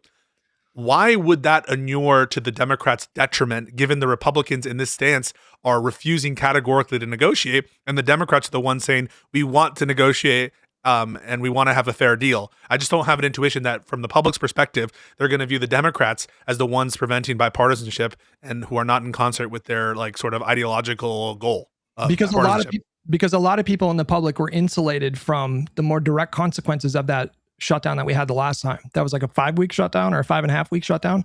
If it had continued, then, we're talking about several months of of federal workers not receiving paychecks. Maybe they start, disrupting things locally or whatever. And, people not receiving SNAP benefits and all the other numerous ways that chaos begins to manifest in a way that the voters themselves will more directly feel the consequences of.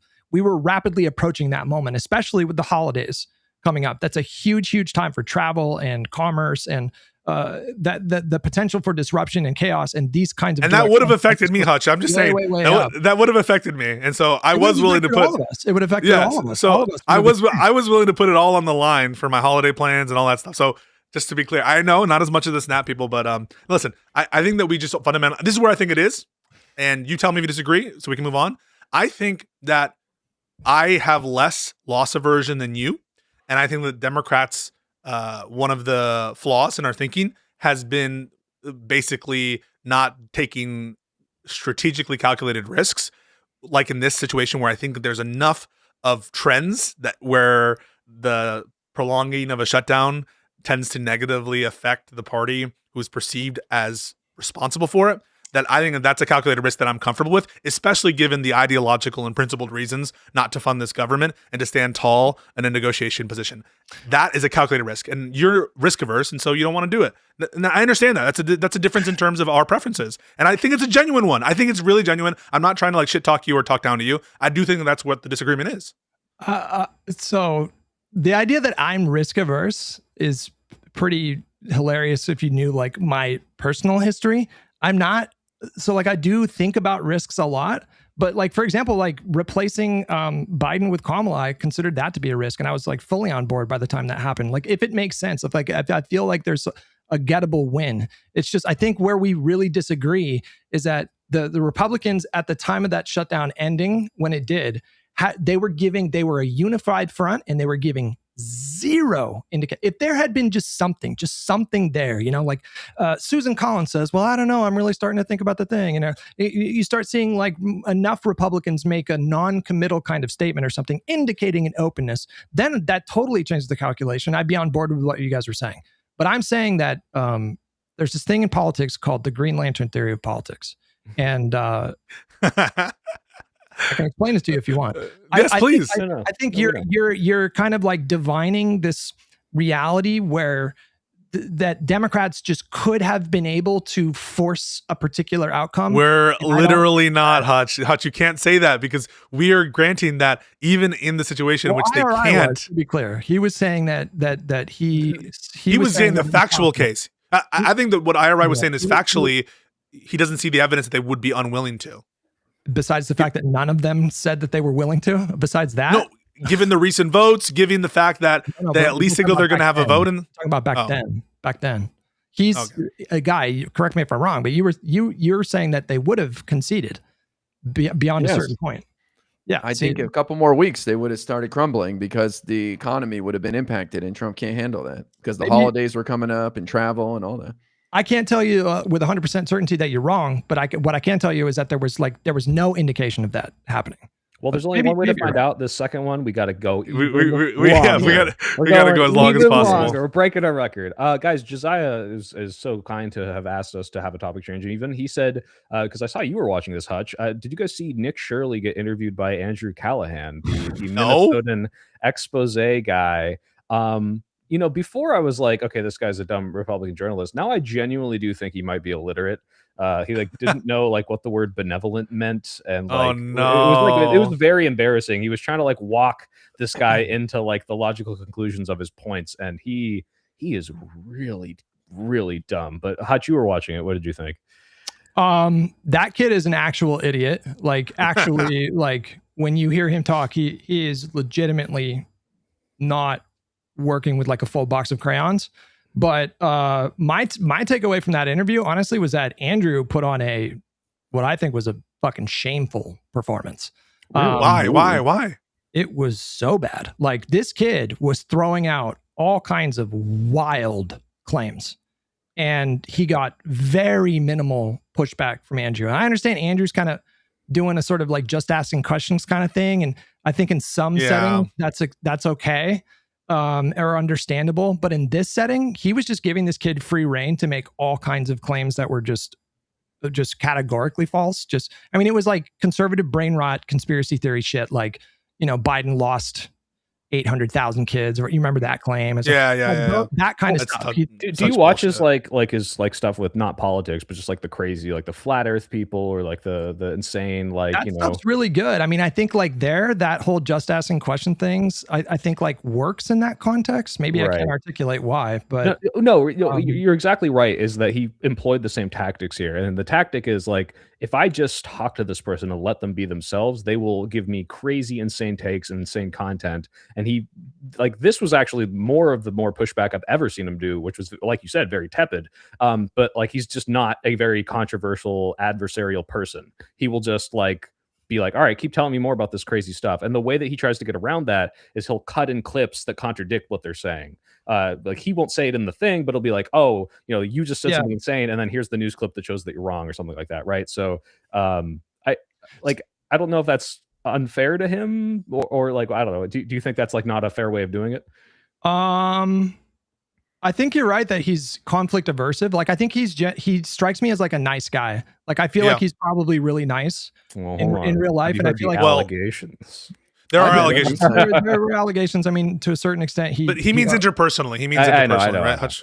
So yeah, make sure Hutch doesn't get clipped. Yeah, no, my vibe was that he was like he was steering the conversation away from conflict, and the kid was steering it to like the kid was questioning his character a number of times. He was like you didn't say anything about Charlie Kirk in your video. And he's like, what do you mean? Yes, I did. And he's like, oh, I didn't watch the video. Yeah. Like, unbelievably dumb thing. And he would like address it really quickly, and then he would shift the conversation. But like, for example, there was one moment in their conversation, I feel like I'm talking a lot, so I'll shut up after this. But there was one moment in this conversation where Andrew was doing this thing where he was just like, I'm paraphrasing a lot here, but he was like, you and me, we're like the new independent media. And the problem with legacy media is that they're so partisan and they're trying to, push a particular agenda. And the kid like went, yeah, no, I agree. And then 10 minutes later, this kid is grilling Andrew about why Donald Trump is like saving the country and, like saving America and just acting like more hyper-partisan than you'll even see Fox News hosts. And it was just absurd to me. It was just fucking absurd. That would have been the perfect time to be like, hang on, I thought you said that, like it's good to be nonpartisan, but here you are, basically just as a mouthpiece for the administration. But two things I want to say. First off, chat, if you guys are in my chat talking shit about Hutch, you're allowed to criticize, but just please remember he's a valued member of our entire fucking shit. And I love Hutch. And so just calibrate your criticism such that they're like trying to target actual takes he's taken. All right. But number two, what you're saying about Callahan kind of strikes true a little bit. People are going to roll their eyes, but I felt that he was a bit just like receptive to Hunter Biden and was like not really taking a hard hitting interview type of stance. That might be his style, but it's something that I don't really like that much. I think that if you're in the business of conducting interviews with like politically controversial people, I don't like the let's just chill kind of Joe Rogan style-y, like just be nice kind of thing. I would prefer if there were more challenging questions, more conflict. That's just my personal take. And I know that there are plenty of people who are fine with the other style, but especially when a lot of these conservatives like shy away from challenging stuff. Now Shirley did something with CNN, which was also embarrassing, I think, right? Soy Pill? I seem to recall him like not knowing basics about daycares or some shit from in the CNN interview. But in general, I think that I just don't like that content, and I think it's kind of chicken shit not to challenge these political figures a little bit more. Yeah, like I can understand where it's coming from, but it's a double-edged sword, right? Because if you come off and they think that you're attacking them, either they're bad faith and they shut down and they just do try to do gotchas. But if you're good enough, like just, hey, just talk, we're just having a conversation, then yeah, like you said, Hutch, now it's just, okay, I'm just letting you spout off all your crazy propaganda. And Andrew's solution to this is like, well, I'm framing him as stupid, therefore no one will buy into it, which sometimes works, but it's not always enough. So it's, I don't know. Guy, you've been quiet. What do you think? What I haven't seen it, so I don't know. I haven't seen the video. I'm gonna maybe watch it after this. But I mean, Nick Shirley's he's being exposed as a fraud and hollow, and that's why I just am so disappointed Tim Walz bowed out because all of this was getting picked apart. But I don't know. I haven't checked it out yet. So, I mean, Andrew Callahan, I don't think there's any pressure on him to be like the voice of the left or to do anything special. So I don't really have much criticism for him, Fair enough. But Josiah, I don't know. Am I wrong? Is it? No, I agree. Like we have people that will ask and push back questions, and Andrew doesn't need to do that. And his shtick is just being like I'm showing you what it's like to be the guy here at this rally or here. Yeah, but like, remember when the Nelk boys did the Netanyahu interview and everyone was like talking shit, like you guys just kind of let him stand by. Like, I know that fucking Nick Shirley is not Netanyahu and is not like a politician or whatever, but he's in the news in a major way. He arguably led to the he did resigning of from the race of Tim Walz. Yeah, and so the Health and Human Services literally retweeted them, immediately shut down to some of these programs. So it's like he did that. He's directly influencing policy at the federal level. So, I mean, you know, you can't do the whole just asking questions in that spot, and you don't need to be partisan. Like you don't need to be like, you don't need to be like mean. If somebody says something that's just objectively not true, like I do think you should jump in and say, that's kind of crazy. Like this kid at one point, you guys said, he looked at Andrew and he was like, what are Somalians known for?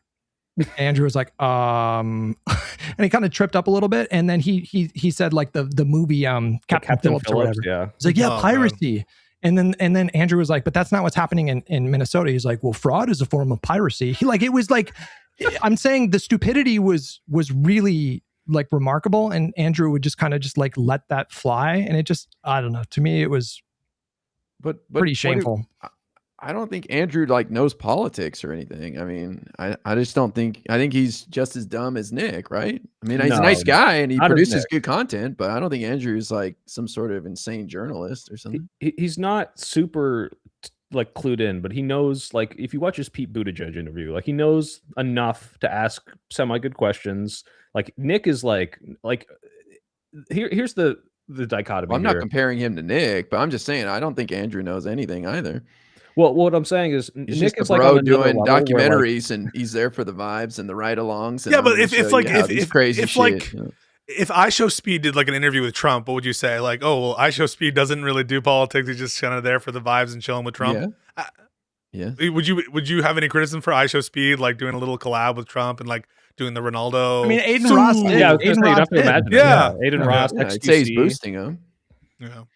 But I'd say he's boosting them, but I wouldn't expect him to like have hard-hitting questions or even be able to push back on it. You would have a view, but like to Hutch's point, you would have a view. You would have a view on it. You would say it's bad. But to Hutch's point, do you guys think he actually knew that was wrong? Some of the things that Nick was saying, a lot of it. Yeah, I do. I do think he knew that it was wrong. He definitely does, because if you watch it, guy, like it's contrasted with like kind of the question. He's trying to like, what's the lead a horse to water. It's like, well, don't you see how, like, if this was true, like, don't you think that like it's his kind of like, I'm not going to tell you you're wrong, I'm going to try to lead you into your own argument that you're wrong. But he didn't work because Nick is very dumb. And just to like, I had someone, I don't know if you guys know Brian Shapiro, who's like, his whole thing is he's been debating MAGA people, and he talked about Nick, and he was like he will like, oh, these MAGA idiots, these morons. With Nick, he was like, I think this guy's just really dumb. Like he was like very like, oh, I feel bad for this guy. And so like, this is like another level of like stupid. Like, it's not just like uninformed. This is like, you're slow. Disclaimer: Ira and I didn't watch the fucking interview, so just to be clear about I'm just trying to explain like, this is like another level of stupidity. Here's the issue. Like the biggest issue with Andrew, as far as I can see, is he's kind of jank pilled a little bit in that he believes in this he believes in he believes in it's kind of lefty, but like he believes that we really agree on a lot more than we think we do, and if we only pay attention to the billionaire, it's like a populism. It's like a brain rot kind of populism. Yes. And he believes that he can find a lot of common ground, and it's apparent in that conversation with Nick. And you can watch it if you have the time. You should. It's pretty interesting to watch, but it's apparent that he's trying to like lead Nick to water in terms of like, okay, I'm with you kind of in cutting fraud, but like, what about giving that money to people in the form of like social benefits or whatever? And it's just like, Nick is just not on board with it at all.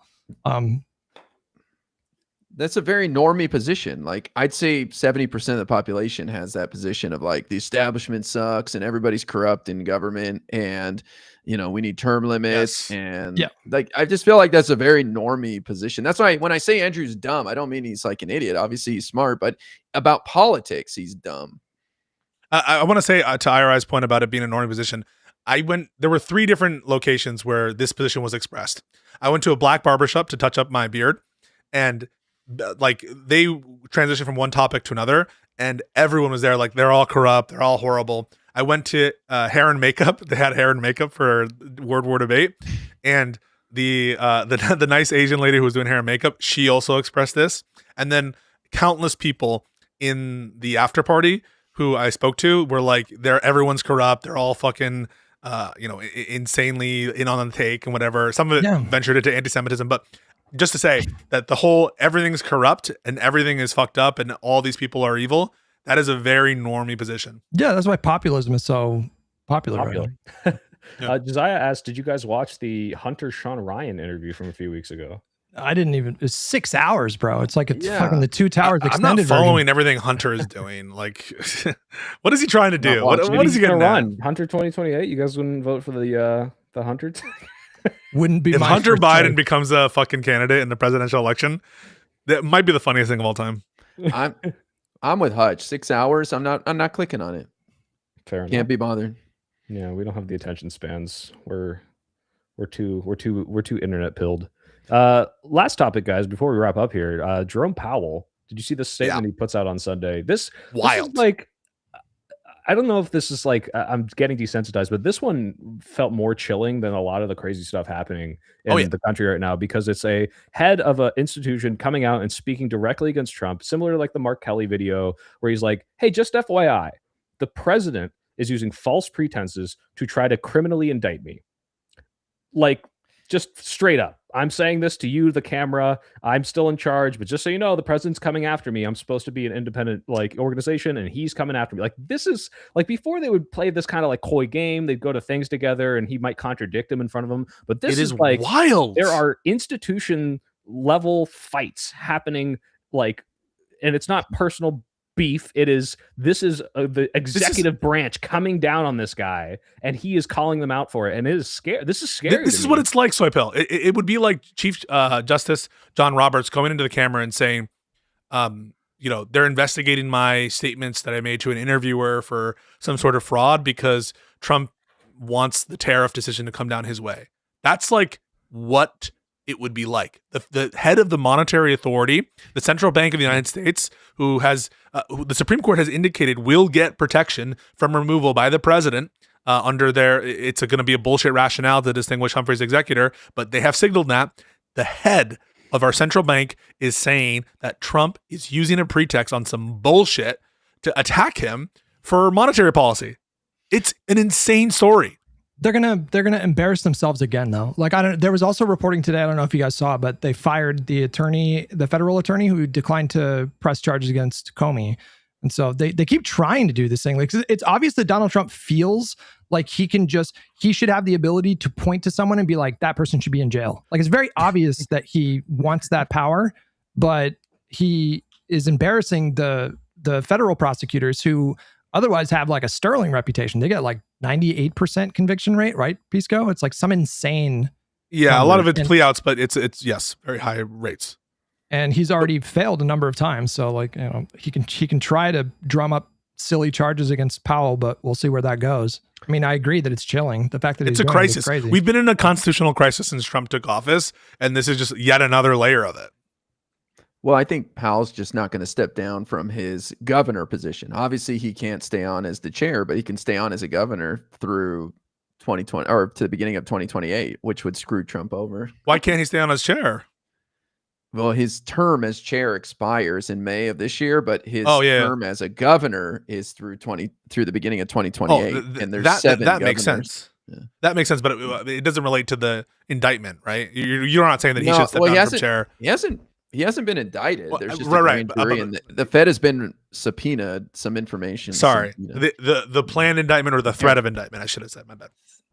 But that video was shocking. I mean, he looked into the camera and said, "This is all bullshit," which is it. I think it kind of tickles the conspiracy theory bug a little bit too, because it's like, well, wait a second, you're telling the American people that you're not guilty of shit. It's kind of like, let's see the investigation play out too. I could see some people taking that side. Like, what are you trying to hide? He's flailing. He's tumbling. Like, they're.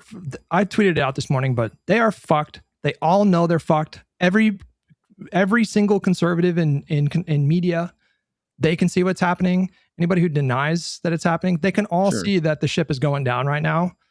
They're just fucked. And go ahead. I thought the oil executives' reaction at Friday's meeting was insane. Like, in front of Trump, these guys didn't even try to hide it. They're like, it's uninvestable. There's nothing we can do. And like, his whole strategy in Venezuela depends on them investing in the oil industry. I just bring it up because I think Venezuela is going to unfold and devolve into chaos and then become a huge problem for him as well. So I agree with you. There were reports of armed militia like in the streets of Venezuela looking for Americans. They issued a warning. Colectivos. Yeah. Well, they still have American prisoners. There are still Americans being held by this regime. But guys, this is the oil exec who said, like, why would we ever invest in like something that the entire international policy could change based on a tweet? Like, this is a bad investment for us. And he like said this right in front of him. Yeah, that was to say it in front of Trump is crazy. And now Trump says, well, we might cut ExxonMobil out of any investment. ExxonMobil is a giant company, dude. Like, you're lucky if anybody invests, and now you want to cut out one of the biggest players? Are you nuts? Yeah. Well, wait. Sorry, go ahead. No, go ahead. There's one other story. It's an Elon story. Just real quick, really fast. There's a couple is it him continuing to retweet Nazis and white supremacists? Wait, what? No. Okay. Well, that's not new. That's just the thing he's still doing. But did he do that? Yeah, he did. No. Yes. He retweeted this guy that was like, "Oh, the moderate position is like, forced remigration, which is another thing." He like later clarifies, just to be clear, I also mean remigration of Jews. Like, no, but what Elon reposted was, if whites become a minority, they will be slaughtered. Yeah.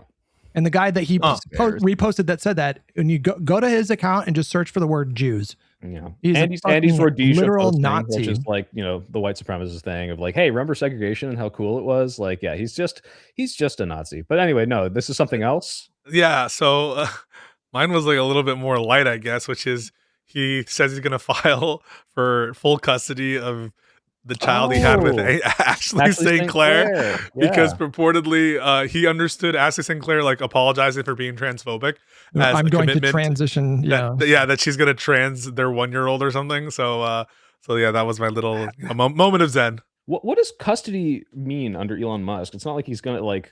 Yeah, he's like a child, right? He's like on ketamine 24/7. My maid is gonna watch her, not the maid that I hired for you, right? Like, he doesn't fucking spend time with his kids. He's gaming and fucking around at Tesla office all day. Also, didn't he dispute the paternity in the beginning? Wasn't that whole? That's He like, this might not even be mine or whatever. Even though we saw the leaked Snapchat, I want to put another baby in you. In the text. So, like, yeah, bro. I think he was in charge of like an entire portfolio of defunding our government for like 3 or 4 months, and it looks like he's starting to get on better terms with Trump again. So predictable. By the way, after suggesting that he was implicated negatively in the Epstein files, so basically forgive and forget. He basically said Trump abused children. Yeah, that was the suggestion. And by the way, speaking of the Epstein files, reports are that we've seen like maybe 1% of what they're supposed to be showing us, or maybe even less than that.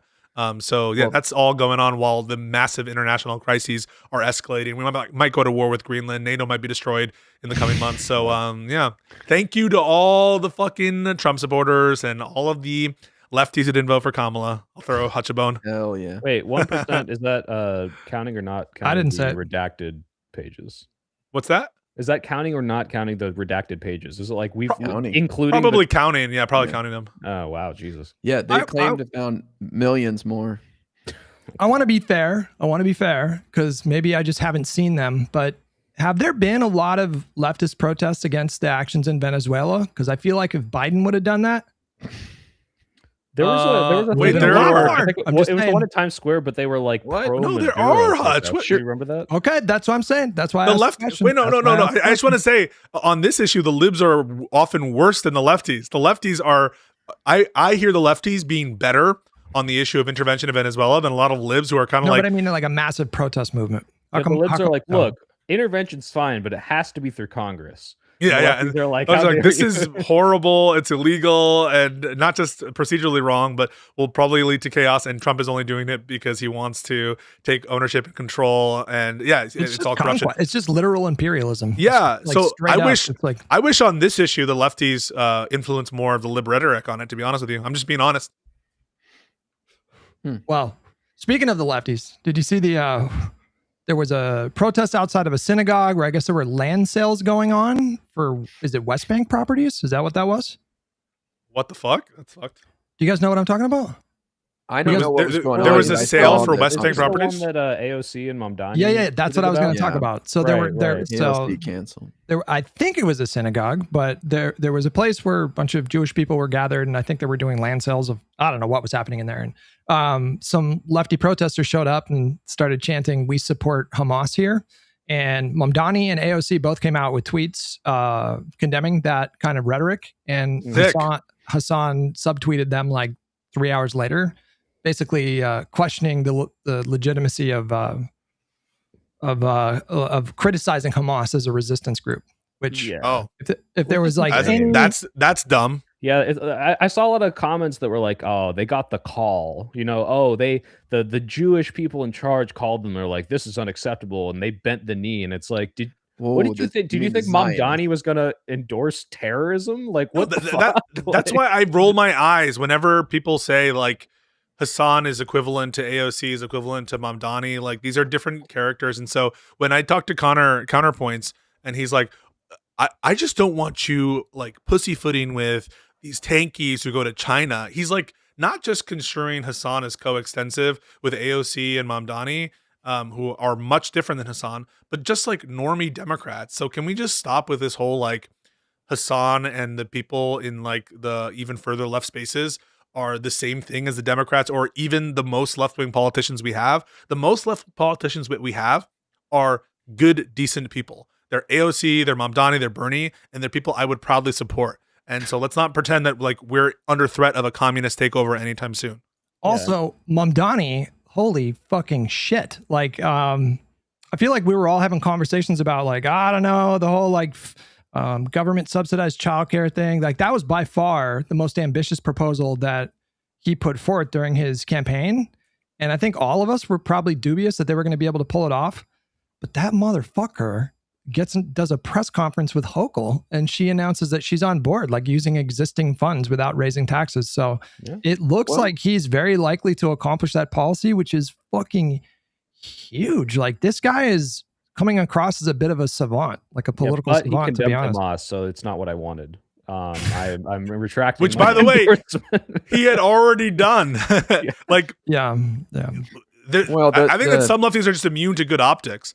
Hamas is bad, all right? We don't need to like keep having this argument about whether we should condemn. It's the same thing with like the Maduro people who are like, don't condemn Maduro, don't condemn Maduro. Like, what the fuck? Would you condemn the Jewish uprising in the Warsaw Ghetto? That was a valid. Yes, it was illegal. I have concerns. I have great concerns. Please stop.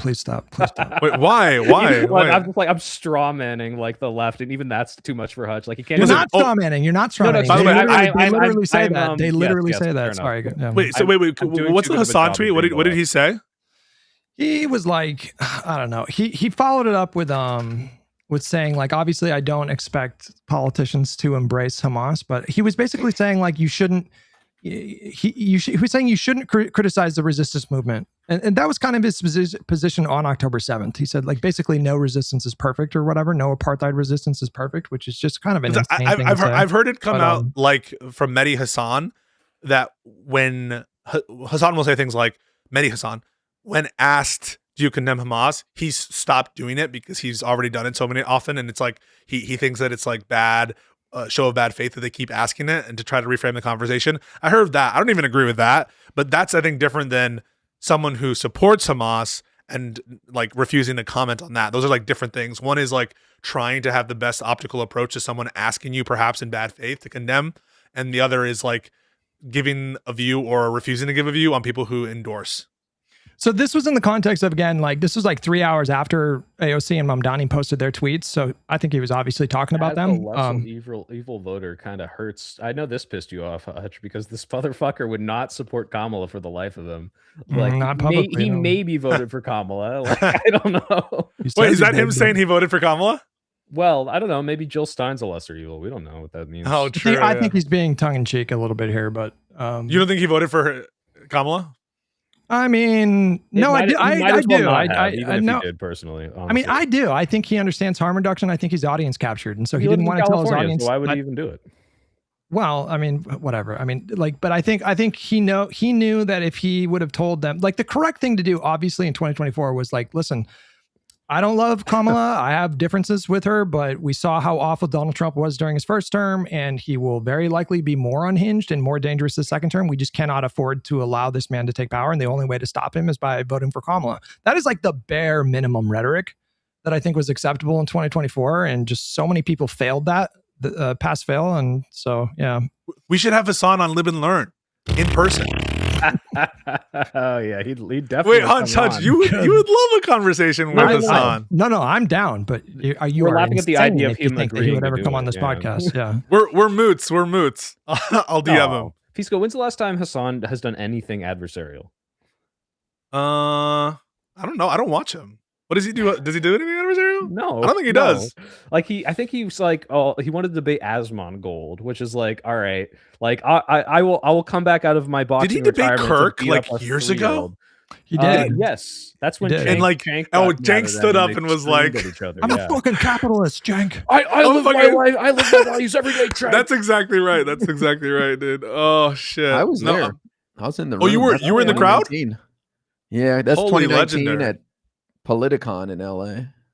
Hutch, if I went to California, could we do an in-person Hutch episode? Yeah. Ooh, you can come by. Just for sure. in the same I'll clean. room. I'll And clean IRI too. Hell yeah. I'm pretty close. Hit me up. Okay, wait, Pisco, if you're gonna come, I'm gonna. Wait, should we like organize this? We'll message. I'll message. Listen, I've been meaning to go to LA for a while, so if you figure it out, all right, we'll do it. I will literally. I'm flexible. I will buy the plane ticket the instant you confirm. We'll do like a week trip LA, and we'll just like have fun and we'll hang out with the boys. I'm going to fire my for everyone. I'm glad. We can fire my enormous rifle. We can fire my rifle or handgun, pistol. Handgun. Yeah. Oh shit.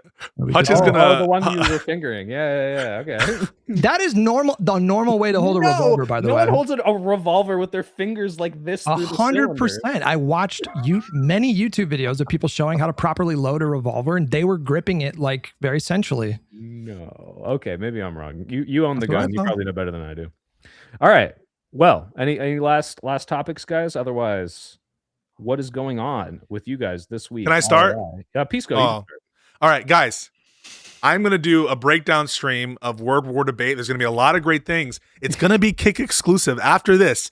If you want me to turn on the YouTube stream, I need 6 more subs, not gifted subs, individual subs on Kick, and I will open it up and everyone will get to enjoy it. And then I'll get verified, okay? I'll get verified. That's all I want. I just want the check mark. I want the clout. Do you want me to be on more of these things? And so it's very important for 6 of you to individually sub to my Kick channel, and then it will open up and everyone will get a chance to enjoy the memes from Word War Debate. Okay. You like supporting Kick, Pisco? I mean, not to like work against you right now, but Kick is it's harm reduction. It's harm reduction. It's harm reduction. Because I have Twitter Premium, I'm taking the piss. Yeah.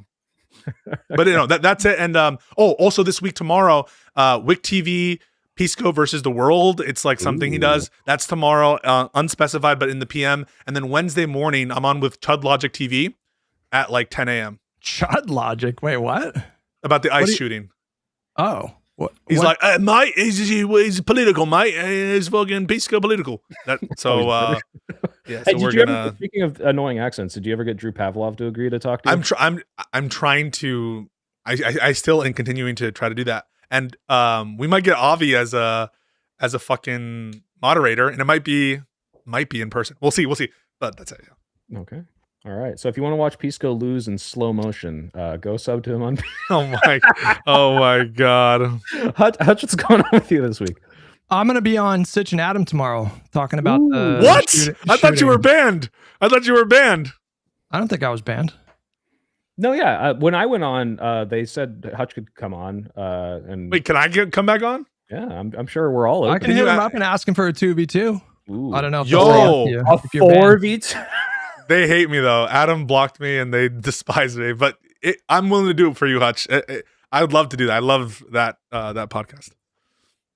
We didn't even talk about we didn't even talk about like the fact that he stepped in front of the car in the first place created the conditions, you know, we didn't even touch on that. That's good. Oh, sorry. Yeah. Anyways. No. Yeah. That's what I'm doing. I'm doing that tomorrow. And then, Vadim wants to debate me again or. Yes.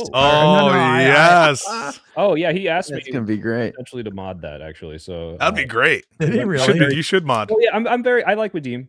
I call him a friend. I'm very charitable to him. I understand he's got a lot of live detriments, medical issues, and like I just want to make sure he's getting his thoughts out fairly. But yeah. Okay.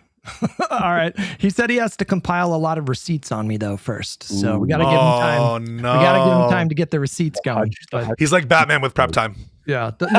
So the Cincinnati thing tomorrow is at 11 a.m. my time, 2 p.m. Eastern. So if you guys want to tune into that, I'll be live for that. I'm gonna tune into that. I want to see what happens. Oh, the Kick channel is called Pisco. Thank you. Sorry.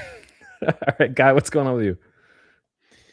Well, this weekend I'm gonna be a rock star, so I'm gonna do my side gig. That's gonna be fun.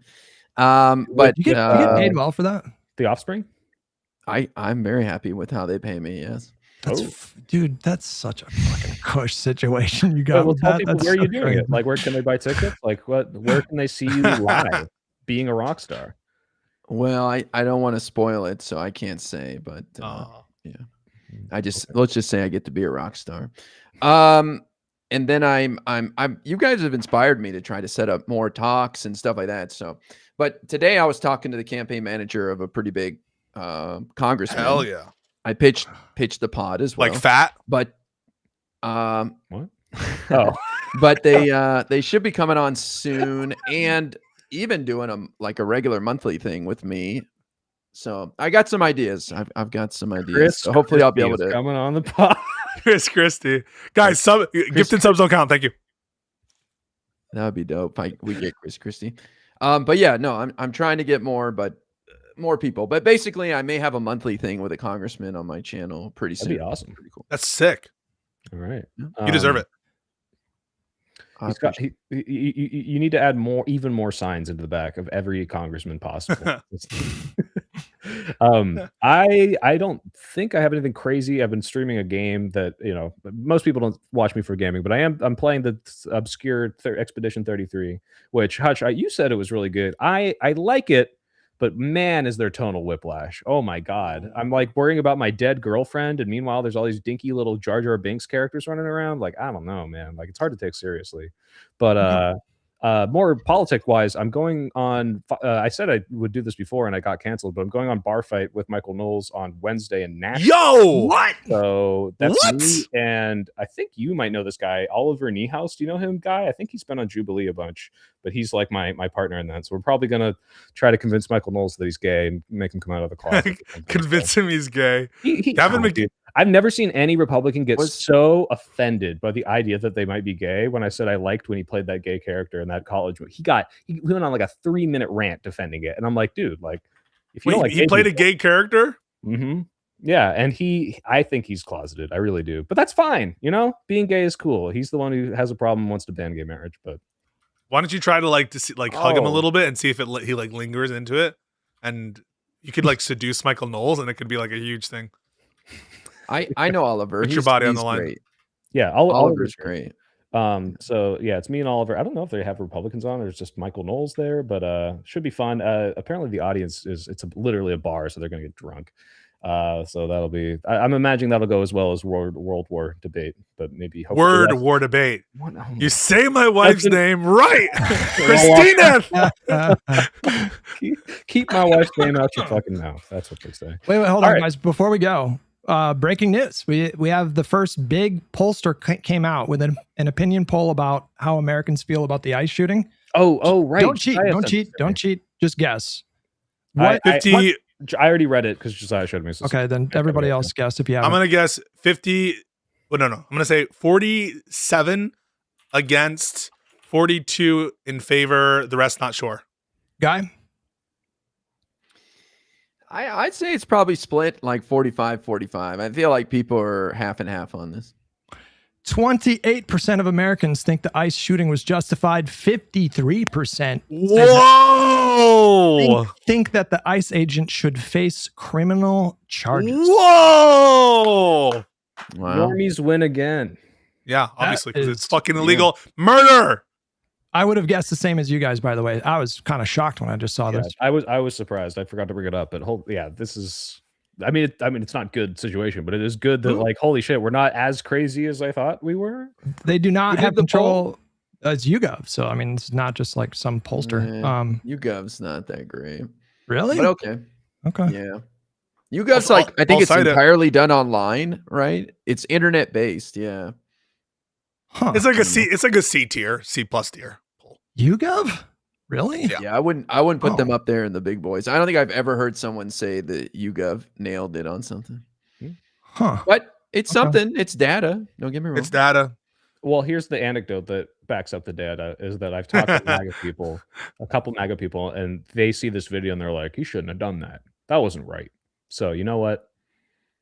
I think this is like this is like this is the moment that Hutch has been talking about, where it's like when they really show who they are, people are fucking disgusted, and you can't cult your way into it once there are material harms, literally people getting shot in the face on camera. Like most people don't like that. I think this is a good sign that the public is not fully bought into Trump as much as he wins them over on the talking points. It's like when it really hurts people, they hate it. Well, we're also just being inundated with, like, because they flooded Minneapolis. There are thousands of ICE agents in Minneapolis, and so there's dozens of videos that you can find of these thugs like just acting like complete unprofessional lunatic bullies, and people don't like that. And so I think there's probably other things that are influencing these numbers as well. That's why I was curious what you guys thought about Democrats shutting down the government unless there are concessions made on DHS, like training and, you know, some concessions on what they can and can't do. But yeah, reverse the profiling ruling from the Supreme Court. Why do none of the anti-Pisco chats show up on screen? It might be because Hutch like streams into it, right? Yeah, and I so do. So all the anti-me stuff isn't coming up. Let's see. Does this show up? I had Pisco in my message. There it is. All right, guys. Thanks for tuning in. Hey. Go check out everyone's stuff. I will see you next week, and good luck on your thing tomorrow, Hutch. I hope it. Good luck. You show Adam and Stitch what for, because they are very obstinate. So should be fun. Bye, All right, guys. Stay cool. Bye, guys.